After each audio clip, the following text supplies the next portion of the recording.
Hello, everyone, and thank you for joining us this evening for the Professionalism in the Workplace webinar. My name is Dr. Mary Catherine Arnold, and I will be your host for this evening. I am the Director of the Student Affairs Department here for the online campus. In today's presentation, we're really going to be discussing pretty much the A to Z about professionalism. We'll talk a little bit about first identifying what professionalism really is, because in order to incorporate professionalism in our workplace, we really need to understand what the true definition of it. We'll also talk about some of the ways that you can begin demonstrating professionalism in your workplace, as well as some of the benefits that have come across and that you'll experience whenever you are demonstrating and practicing professionalism in the workplace. In addition to the how and the why and the ways to go ahead and practice professionalism, we'll also talk about some other tips that you want to consider with improving your professionalism. So we'll talk about ways that we can continue to grow ourselves as professionals. And then we'll also talk about professionalism in practice. What that means is that we'll take a look at a couple of examples and we'll identify some of the ways that these individuals could have gone about their situation a little bit differently to ensure that their most professional selves were being viewed in that workplace. Finally, we'll take some time at the end of today's presentation to review any of those questions and concerns that come up that we may come across or that you may have had. So throughout today's presentation, if you do have any questions, please feel free to type them into the Q&A box that's either located at the top or the bottom of your screen, and we'll go through all those questions at the conclusion. Well, let's go ahead and start off by talking about what is professionalism. So the Merriam-Webster dictionary defines professionalism as the conduct, aims, or qualities that characterize or mark a profession or a professional person or the following of a profession, such as athletics, for gain or livelihood. But when we take a deeper dive into the definition of professionalism, we're really going to see that professionalism is much more than just your behavior and your attitude. When we look at professionalism, it is going to be the general way that you conduct yourself. Although this is typically tied to how you conduct yourself in your employment, this could also be how you can conduct yourself outside as well. Keep in mind that this could be at work that is relevant to your industry, as well as work that is irrelevant to your industry. This could be during your schooling, or this could be when you're volunteering. No matter what the situation is and where you may be, professionalism is defined by your actions and your presentation. So, to better put it, professionalism is a combination of various attributes. Here's a list of some of the most notable attributes that help to define your level of professionalism. Keep in mind your knowledge, competency, honesty, and integrity, ability to hold yourself accountable and regulate your actions, as well as your appearance are all major notable attributes of professionalism. These are all pieces and areas that we will touch upon throughout today's presentation so that you can develop a really strong sense of how to remain professional in the workplace. Now, there are lots of different factors to demonstrating yourself as a professional in the workplace and showcasing your professionalism. One of the first areas that will impact your professionalism is your verbal communication. This includes word choices we make, the sounds we make, the language we use. So, are we cursing or using profanity, slang, or new lingo? And the physical act of speaking. Verbal communication also takes into account the verbal interchange between different speakers in a conversation. So let's take a look at some of the steps that we can take to demonstrate ourselves as professionals through our verbal communication. The first major step to consider is the significance of a verbal apology with the use of the word sorry. In a world where we mess up, miss something, or impact another's job, especially negatively, the words "I'm sorry" will travel such a long way. This is an important tool to use even when you know that you are not at fault. Although I know that it may sound counterproductive or that you may be burying yourself as a failure, in reality, the other person involved will likely be more open to your suggestions and will be more inclined to fix their mistakes. Simply saying, "I'm sorry, I may have missed this in the training," or saying something like, "I'm sorry if I misunderstood," these phrases can help to solve an argument and relieve tension from stressful situations.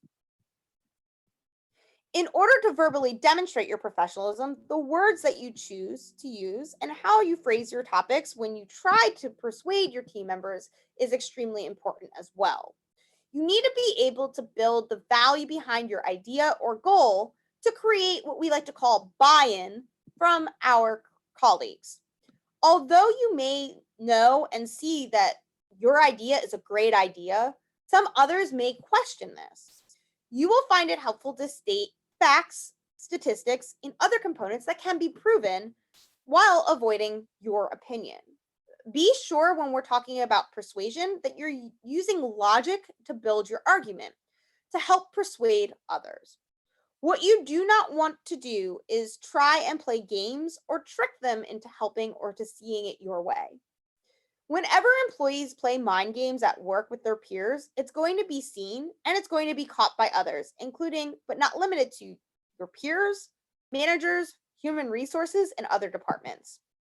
When you want to make sure that you're using words to build the value of your mission and goal rather than strong arming or forcing your peers into helping you do the things that you want to do your way.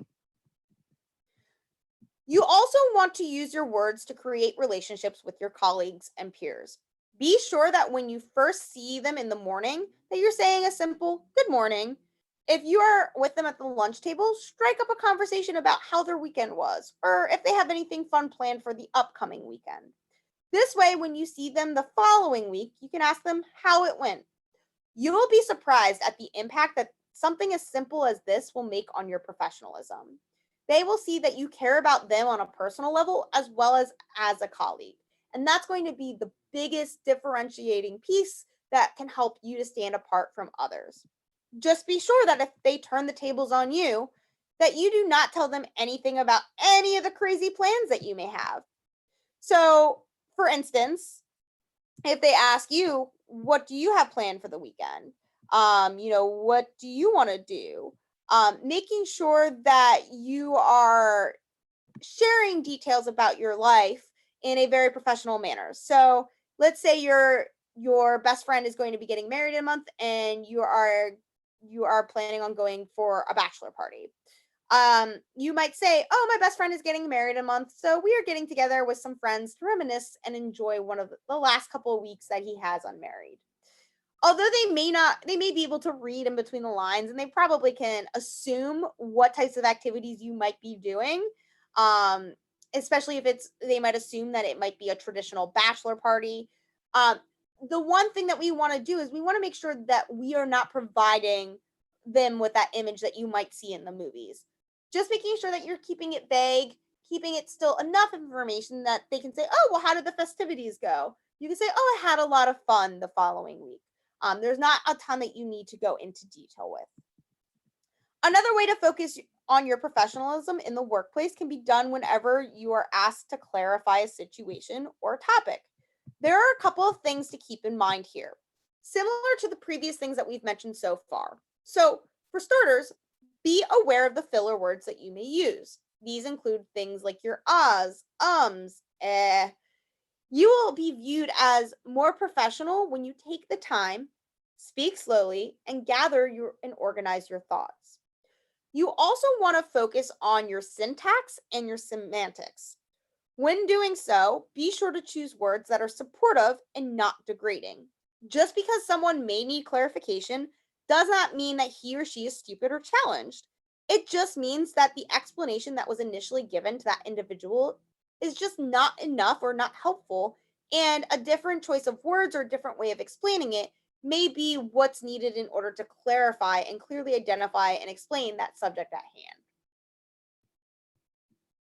Now, the syntax and word choices that you use in all of the other areas that we've mentioned above will also become crucial when we're trying to demonstrate empowerment in a group or a team setting. Verbal communication should be two-way communication, both upwards through the chain of command and downwards. Regardless of where you are in an organization structure, the communication should be clear between all members of an organization. No one should ever feel rushed or pushed aside, especially in meetings or when giving reports to others. You also want to remember to listen.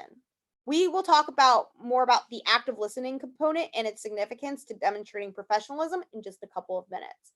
But this is going to be a key thing to developing empowerment. And in order to demonstrate professionalism through your verbal communication, the syntax and approach that you use with sharing and collaboration is also important. This goes hand in hand with the concept of empowerment. When working as a group and allowing others to share and collaborate with them, we want to be sure that there is an idea that if there's an idea that we don't necessarily agree with, that you politely discuss your concerns about that idea. You might want to use the approach of phrasing, my concern with this idea is that XYZ might be the outcome. What would be your plans to combat these potential outcomes so that way we could ensure that this would work if it's implemented? This not only allows the other individuals to work to possible solutions and gives them a platform where they feel empowered and can also work on their persuasion, but it also covers some clarity aspects as well. And then the last major piece of demonstrating professionalism through our verbal communication is the word choices that we are choosing to use to motivate and support those around us. Although this may come up and come more into play in a management role, don't forget that you can build your professionalism throughout any position at any level in an organization. Being verbal and providing positive feedback, thanking your teammates, and being a general cheerleader when anyone on your team is struggling can be a great trait of professionalism in your verbal communication. The most important thing to focus on is to not only remember to provide motivation when you see others struggling, but tread lightly without making it seem like you are overly confident or better than them. This is where relationship and rapport building can come into play because you will already have a foundation and feel more confident and comfortable with discussing performance or aiding and offering your assistance to that other individual. Professionalism in today's day and age goes much further besides the words and beyond the words that we choose to use when we're speaking with one another as well. Technology has impacted and provided us with multiple ways to communicate in writing in the workplace. Chances are, whenever you are in your career, you will probably find that most of your written communication will be through emails. Due to the nature of email, many people believe that it is a less professional means of communication. So many people do not follow certain steps and tips. Do not let yourself become this individual. In addition to emails, many companies now have instant messaging features, and they may even use texting to communicate with one another. What you say and how you say it in all of these forms are just as important as how you would say it and what you would say if someone was standing right in front of you. The first item that you always want to remember is especially including in your emails, is a salutation. Regardless of whether or not you are emailing the person who sits right next to you, you should always remember and always include a hello, hi, or even a dear. Remember that although you are intending this email to be strictly for that person and only for that person, if the trail needs to be forwarded on to anyone else at any point in time to review that information, you want whoever's going to be reading it to see that you are a professional individual within all means of communication in this conversation. The next item to demonstrating your professionalism in writing is to proofread. Now, I recognize that a lot of times we're in a hurry. And a lot of times, because we're in a hurry, we have a tendency to be distracted with our competing priorities that might take away our attention from what we're doing. Regardless of how much is going on, part of demonstrating yourself as a professional is to appear well put together and clean and crisp. Professionalism and proofreading is going to allow you to hold that professionalism component. It demonstrates you have clear thoughts and that you know how to convey yourself in a variety of different situations. Now, with that being said, be sure to also focus on your punctuation. Not only is it important to place commas where they need to be and periods at the end of a sentence, but you also want to focus on not overdoing it as well. Many times in the professional world, you will come across individuals who struggle with communicating via email. Because you are not able to express your tone, excitement, disappointment, etc., and you're not able to do this as you would verbally, People will tend to use their punctuation to do so. Keep in mind that this still makes things complicated. Never overdo it with punctuation. If you're excited or happy for someone, still only use one exclamation point. If you're confused, still only use one question mark. If you are feeling angry and confused, just simply use the question mark to help you clarify. Do not use a question mark followed by an exclamation mark. Since email is similar to texting, many professionals start crossing the line as to what they should do and how they should communicate in their written communication. Don't let this be one of your downfalls with communicating and punctuating for each of your written communications. Now, concise. This is an area that is also really important to discuss. When writing an email, you have to remember that many professionals do not have an hour to read your email. Although you may want to provide them with all of the details necessary to understand your message, you still need to focus on being concise. Try picking the most important pieces that the viewer needs to know. With that being said, there's also a fine line between being concise and unprofessional. Don't confuse being concise with laziness. Type the words out that should be typed out. This means that we don't want to type things out for THX as thanks. That is just inappropriate in our written communication. Only use acronyms for things that are standard in your profession or in your organization. For instance, if you are a nurse and you are communicating with someone about a new change in HIPAA or a regulation with the State Board of Nursing, those types of abbreviations would be permitted in your written communication. Now, another major factor of professionally writing or writing professionally is to focus on consistency. This means that if you are discussing statistics in an email, that you use the percentage sign instead of writing out the word percent. Do it throughout the entire email. However you do it once, you want to do it throughout the entire email. Don't flip-flop halfway through. Make it consistent so it's easy to read. Depending on the length of your email and what all needs to be covered, you may also find it helpful to provide brief transitions. Simply double spacing and starting a new paragraph is not always the best way to provide a transition to your next thought. Though your email doesn't have to be a novel, it is still important to help the reader transition into the next thought and see how everything in your email relates to one another.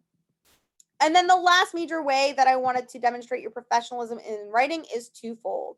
So it's important to focus on capitalizing everything that should be capitalized without capitalizing too much.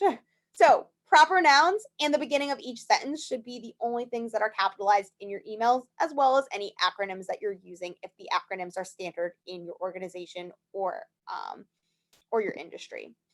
So let's look at when you're angry. Although many of us will use capitalization on a full word when we're angry to emphasize our points, especially in text messaging, this is read as if you're yelling at an individual.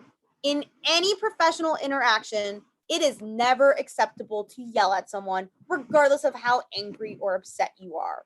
And this does not change in your writing. So that means that we will not capitalize any words in our emails. Let's say you are extremely excited and wanted to congratulate someone. If you capitalize the whole word of congratulations, it's going to have the appearance of, again, yelling or seeming insincere. Although you may have good intentions when doing this, you want to remember that one unprofessional email can be all that it takes to ruin your credibility as a professional. Don't forget that when something is in writing, it is forever. Although you can scream at someone face to face, which again, we strongly advise you to never do that because it's going to come across as unprofessional. Unless it's recorded, there is no proof that that happened, or unless someone else saw it. Anything you put in writing, though, can be directly traced back to you, especially when it's in your work writing. So it's important that you focus on that. Keeping this in mind, you also want to avoid what I like to consider the obvious, including things like profanity or using demeaning language. You want to make sure that any time that you're writing to someone, no matter what your emotions are, that you're keeping your emotions intact and in check with your written communication. So up to this point, we've discussed a lot regarding demonstrating professionalism with the words that we chose and our paraphrasing for both our verbal and written communication. However, there are lots of other pieces that need to be considered with our nonverbal communication as well. Let's start by first looking at our appearance. So, one of the most important things to remember is that our appearance is the first thing that people typically will use to judge us. Research has shown that you have 7 seconds to make a first impression with someone. These may seem pretty obvious to a lot of us, but I do want to spend some time on going through each of these areas of your appearance, just so that way we know what we need to be doing when we're talking about being appearing professional. So the first thing that you want to focus on is the clothing that you are wearing. Always dress appropriately for the workplace. Every company has a dress code that you are going to be expected to follow. Be sure to do this. Do not wear anything that is provocative or may give the appearance of anything less than professional. This means no low-cut shirts or short skirts for women. And we also want to make sure that we have wrinkle-free clothing. Your grooming and hygiene are also important. If you are a gentleman with facial hair, make sure that it's maintained. Always get a haircut when necessary. When it comes to hygiene, keep in mind not only if you look clean, but if you smell clean. If you have lots of animals at home, be sure that your clothing smells animal free. If you're a smoker, make sure that your clothes smell smoke free. With this in mind, also think about your appearance as far as balancing perfumes and colognes. Keep in mind that some individuals are highly allergic to fragrances. This means that you want to keep perfumes and colognes to a minimum. If you go for a walk on your lunch break or you go to work out on your lunch break, before coming back, be sure to reapply some deodorant and make sure that your BO is limited to non-existent. Posture. So how we present ourselves is also apparent in your posture. Have you ever noticed individuals you view as unprofessional? Or I'm sorry, have you ever taken a look at someone who you view as a very professional individual? They tend to have impeccable posture. How you carry yourself is going to help you with improving your appearance of professionalism. Some key tips to think about with your posture include when standing, stand up straight, arms at your side. Try to avoid fidgeting. When you're sitting, sit up straight. Try and keep your hands on your lap or on the table, and try to avoid crossing your legs. If you cross your legs, it should be done at the ankle. In addition to your posture, appearing organized is going to also help with your professionalism. Whether you function in organized chaos or if you function through a filing system, know how to access everything in a neat and organized manner. Messy people are typically viewed as more unprofessional, despite that statistically that they tend to be shown as being more intelligent. They are still viewed as more unprofessional. So it's trying to find that balance for us. And that brings me down to my final piece of focusing on cleanliness. You can be organized and still be viewed as clean by having stacks of paper all over your desk, having notes everywhere. As long as there aren't crumbs on your desk and your desk isn't sticky or gross, you can still have some clutter and bring a very clear and organized appearance. In addition to our appearance, our actions are also important indicators to our professionalism in the workplace. Keep in mind that everything that you do, every interaction that you have with someone is a point of professionalism. You never know who is going to be watching and who is going to see what you're doing. Think about when your mother tried to teach you proper etiquette at the dinner table. Professionalism in your actions is the same concept. This means that professionalism in the workplace should revolve around etiquette. Here are some actions that you should keep in mind to regularly demonstrate your professionalism. You always want to make sure that you regularly maintain eye contact when speaking and interacting with someone, either in a face-to-face interaction or over a camera, like virtually. This provides the appearance that you respect that individual in his or her knowledge or perspective.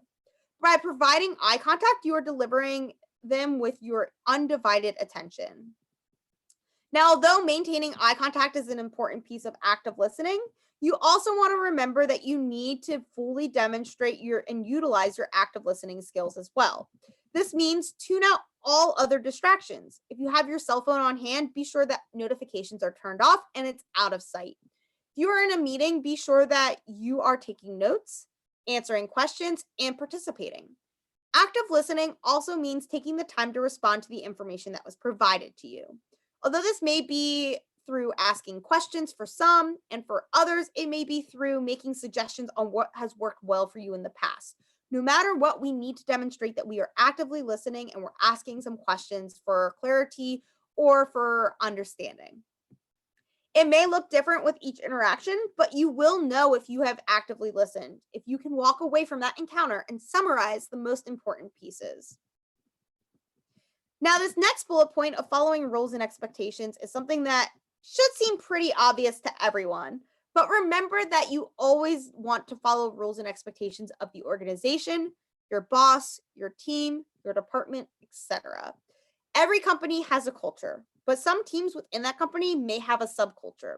It's important that you know what is expected of you and to comply with those expectations. If there is something that you do not agree with, you will want to utilize your professionalism in your verbal communication with this individual in charge and properly persuade him or her to see why it is challenging for you to comply. Don't just simply argue.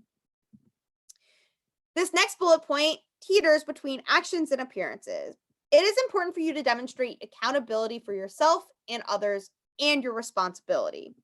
One of the best things that you can do is to take your annual goals and work towards them throughout every aspect of your job.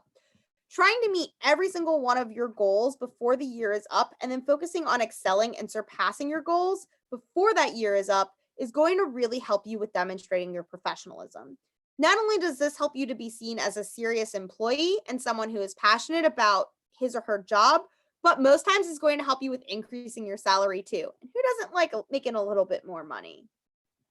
When you demonstrate that you hold yourself and others accountable, you show that you have leadership potential and you show that you are organized and know what you need to do in order to be successful and see the success of the organization. You also want to make sure that you maintain a code of ethics. Perhaps this is the company's code of ethics, or maybe you live by a stricter code. No matter what, ethical people are always viewed as more professional. Many times, a strong code of ethics includes striving for excellence, remaining trustworthy, being accountable, being courteous and respectful, honest, open and transparent, demonstrating competence, and acting with integrity, including when needed to be confidential. Although you can see how a code of ethics overlaps in many other areas that we've talked about already throughout this presentation, you're going to see that this is going to help you to demonstrate your professionalism because it should help you to showcase what you view as important in your line of work. You will also find it helpful to develop expertise in your field. This is important because most professionals are viewed as professional because of their knowledge of the industry. You may not have to necessarily be a subject matter in every aspect or every component of your field, but you want to definitely develop a niche in a specific aspect of your field. If you can do this, you will build your credibility and more trust among your peers and colleagues. And I also already talked about this next bullet point with implementing goals. But we want to make sure that we are developing goals and placing forth in going forth and achieving these goals in our role. You want to make sure that you are developing your own goals outside of what's being presented to you. This may be taking a goal that was placed forth by your company a step further, or this could be a personal goal that you've decided that you wanted to make for yourself that will help you to stand out from the crowd and add value to your organization. The great thing about implementing your own goals is that you can use these when developing your resume as well. So it's not something that needs to directly stay tied to your professional career in your specific organization. Now, another key action for you to implement in order to demonstrate your professionalism is for you to exude positivity.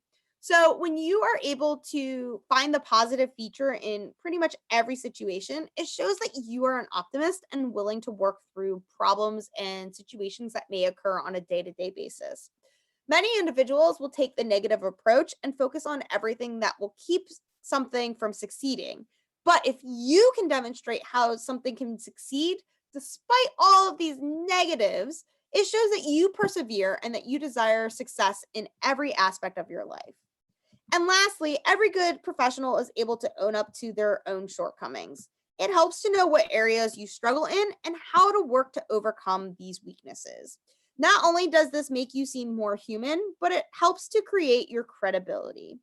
No one is perfect and we are all human. And what that means is that it is expected for all of us to make mistakes at some point in time in our career. As we mentioned earlier, apologizing and saying I'm sorry is going to go a long way with your communication. And the action of apologizing is going to go just as far when we're able to own up to our own faults. Now, the last major way to demonstrate professionalism is through our nonverbal communication is through emotional intelligence.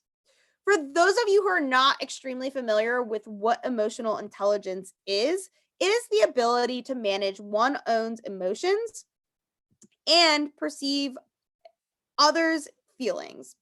So, this is a huge factor of demonstrating your professionalism non-verbally because it impacts your personal relationships and how you are perceived by others.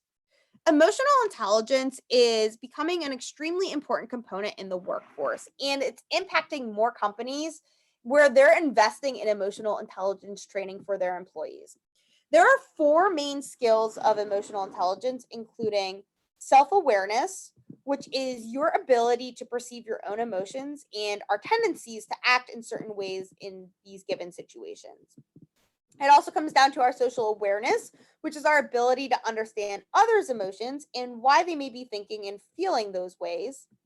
It also touches base on our self-management, which is our ability to use our awareness and our emotions to stay flexible and direct our behaviors in a more positive and constructive manner. And then it also is our relationship management, which is our ability to use our awareness of our own emotions and others to manage our interactions successfully.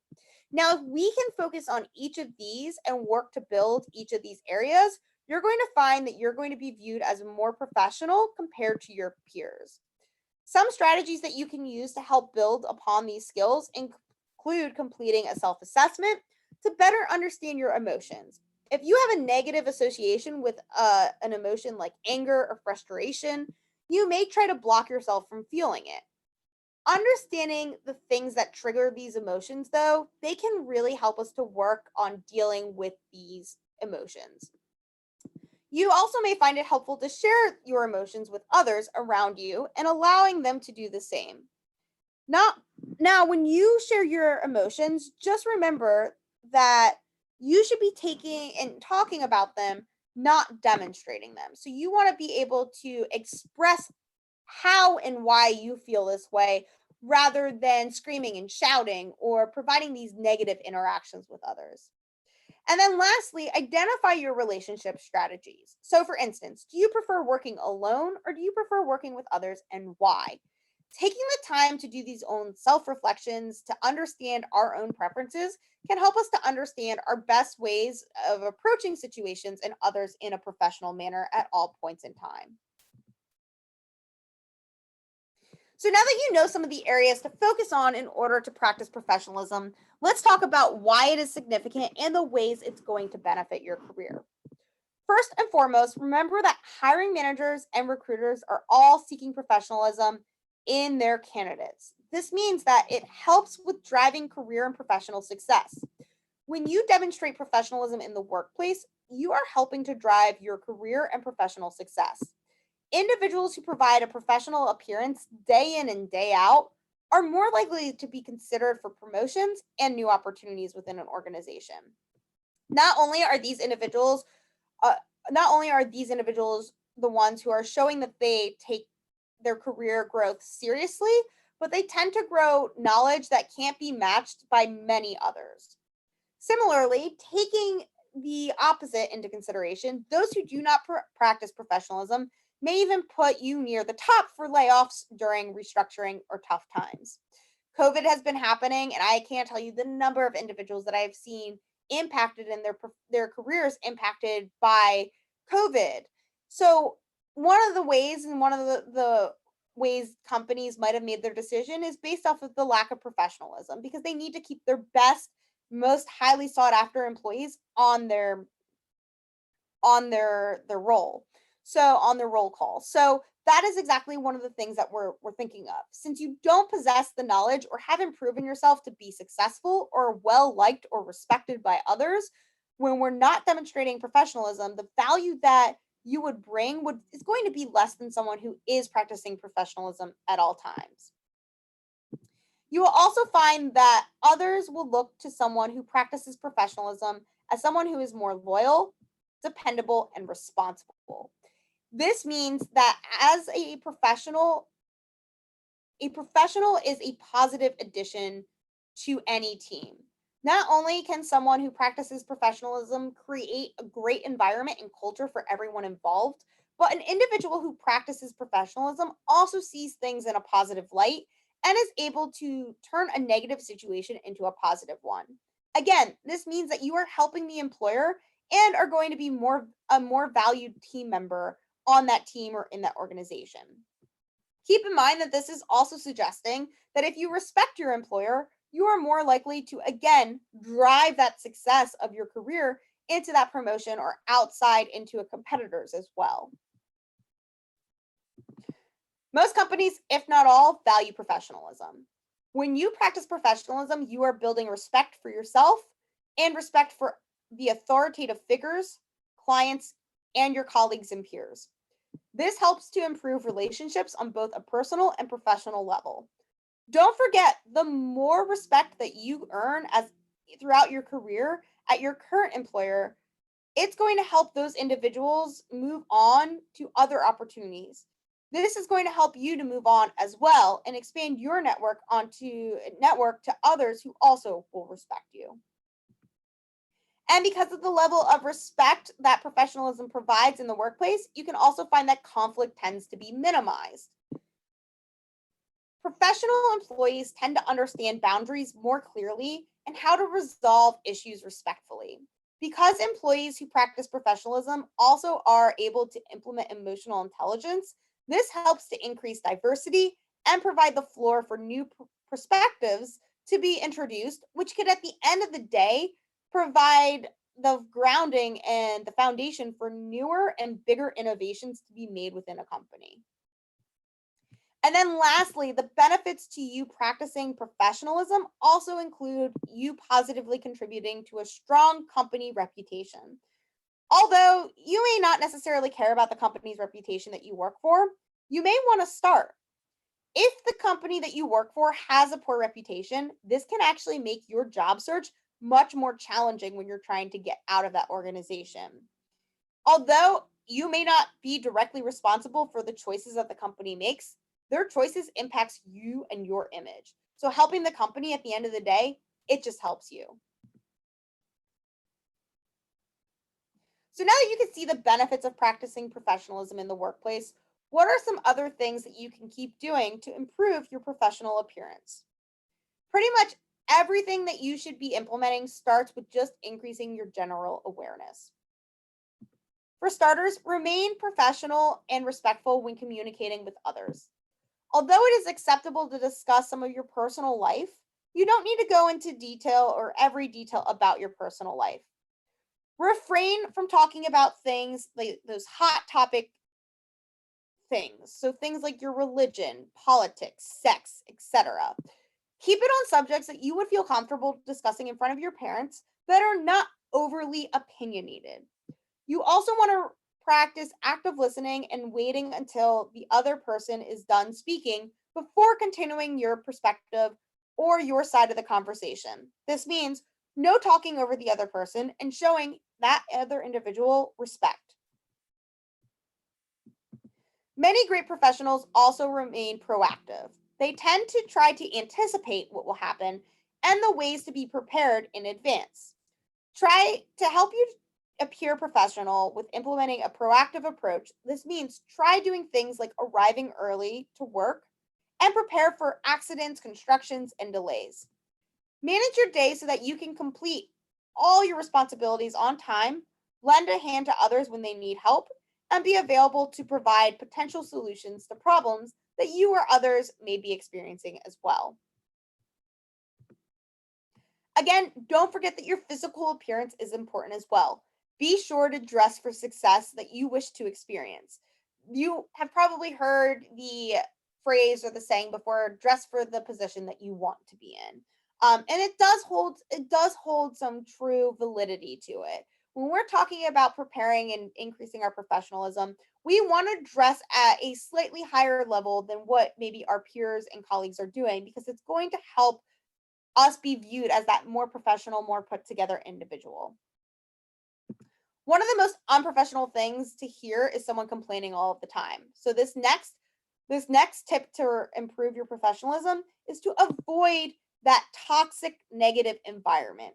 If you can do your part by limiting the complaints on your end and try to be a problem solver for others and yourself, this is going to help you to exude a strong sense of professionalism and that you're taking everything serious and that you take your job serious and that you want to see a positive outcome. I also mentioned this one earlier in the presentation, but be sure to practice your basic manners. Remember to say your pleases, your thank yous, I'm sorry, excuse me. Don't avoid someone just because you don't know him or her. If you pass by someone you don't know, don't quickly look away. It's polite to just smile and nod in their direction, maybe even say a good morning. These small gestures go a long way to aiding your appearance and your professionalism. Another area to keep in mind is that you're going to find it beneficial to challenge yourself and keep finding new ways to challenge and grow yourself. The great thing about life in general is that you can never know everything that there is to know. There are always so many areas to learn and different ways to challenge ourselves at becoming the best that we can be and becoming the best in our fields in our industry. Be respectful to those individuals who know more than you and try to use them as a resource to learn more about what you need to know in order to maximize your success. And lastly, always think before you act. This is a major component to practicing our emotional intelligence. It is important to take a step back and gather our thoughts before responding. If it's communicating via email or an electronic means, other or some other means on the computer. Take some time to walk away before hitting that submit button or that send button. Come back, reread it with a fresh pair of eyes to make sure that it paints you in the best light and that it's professional communication, that again, we're not being overly aggressive or overly forceful. So let's go ahead and take what we've just learned into practice. So, our first scenario, your coworker John is working with you on a project. He has a completely different vision of how to complete the project. Although your boss gave you a general guideline of her expectations, you believe that John's approach is less in line with these guidelines. The question is, what are some actions that you should take to better align your efforts with the project? And the other thing that we want to consider is how should you phrase your concerns when speaking with John? So, some things that we want to make sure that we're keeping in mind with the situation is that we want to make sure, again, we're being very polite to John. One thing that we can utilize in practicing our professionalism is a praise sandwich. So, if John produces and provides his opinion as to the steps that we should take, we can do what we like to call a praise sandwich, where we give him a compliment in the beginning, we explain ourselves in the middle, and then we compliment him again at the end. So the compliments are our bread, and then our meat is everything that we want, or our filling of that sandwich is everything that we want to say. So we can say, you know what, John, I think that your approach is very unique. It's something that I definitely didn't think of.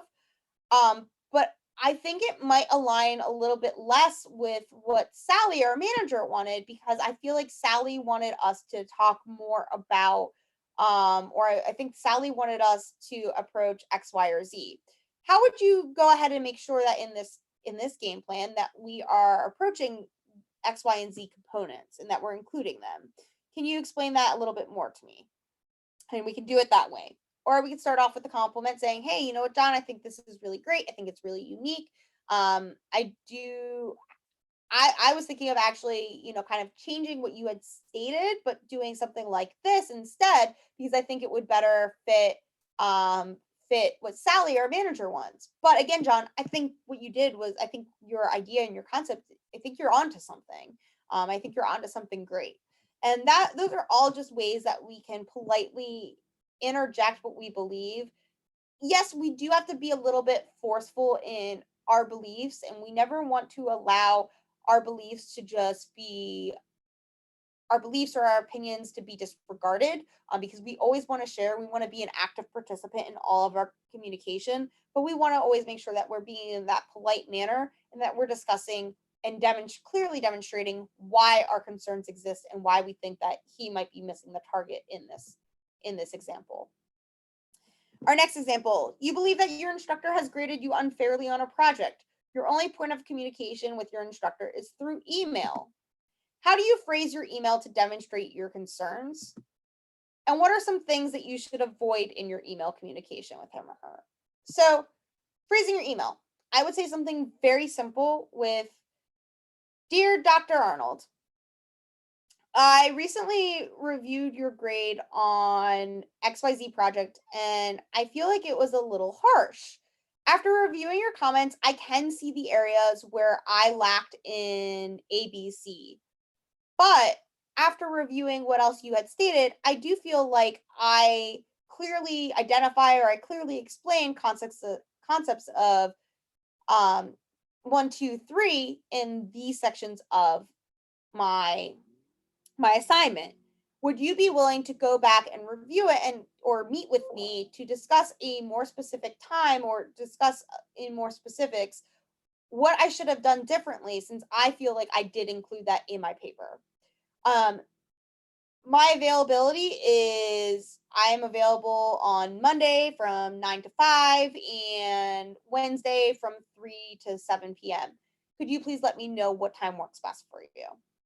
That way, we're doing a couple different things in this interaction. One, we are interacting with the instructor in a polite manner. We're saying that, I appreciate the feedback. We're identifying that maybe upon reviewing her feedback that we see the areas that we can change, but we also want to fight for some of those points that we think that she was overly harsh on. And it's okay to indicate that I feel like you might have been harsh, or I'm not sure if you missed it, but I did include this. I'd like to talk with you more about this. Can we schedule an appointment? Being able and being willing to try and meet with your instructor verbally and on the phone can go such a long way, especially within classes. So that's going to be one of the things that you're going to want to include. Things to avoid, again, don't be demeaning, don't be mean, don't be rude. Don't demonstrate your anger through profanity or slang or lots of punctuation. We clearly are identifying and using logic, facts, statements, things that we can draw specifics to, and offering that opportunity, saying, I want to learn. So here's my availability. Please let me know if you're available during these times so that way we can meet.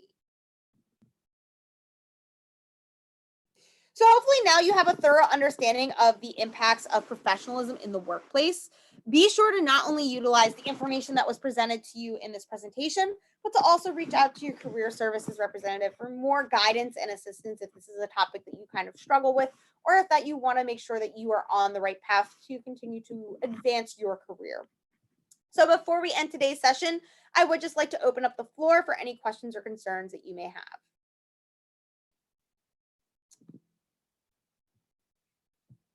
So the first question is, if someone starts talking to me about inappropriate things at work, how do I still engage without ruining my professionalism?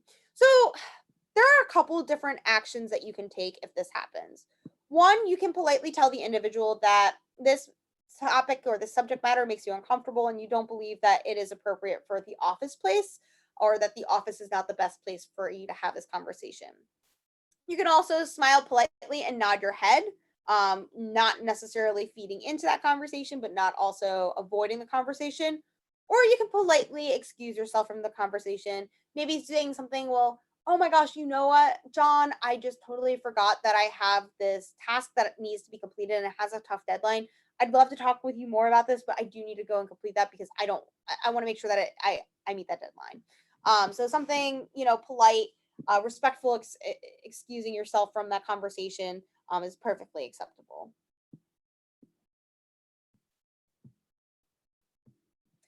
If someone asks me a question that I'm not 100% sure on the answer, should I still answer it, or would that ruin my credibility? So that's a really great question. You want to answer any questions that are asked to you honestly. So whenever you're in these processes, you might want to state something like, you aren't 100% sure if this is the correct answer, but you believe that when you saw a similar situation occur in the past, that this was how it was handled.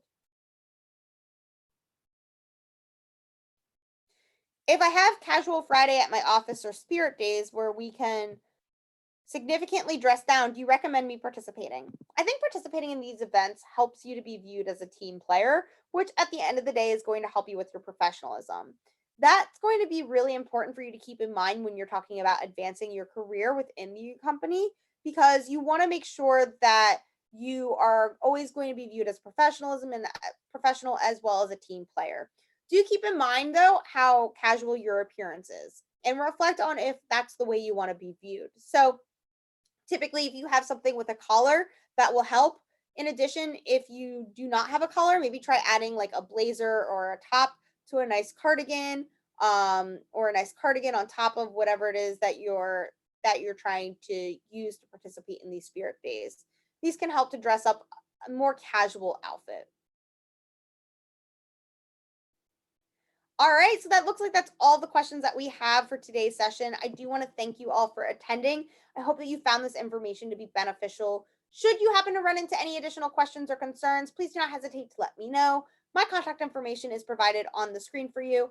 And if you should have any questions for your career services representative and you are located on a ground campus and you are unaware of who that person and that individual is, please feel free to also let me know. I can connect you with the appropriate individual on your campus. So, again, everyone, thank you so much for attending today's session. And I hope that you have a wonderful evening.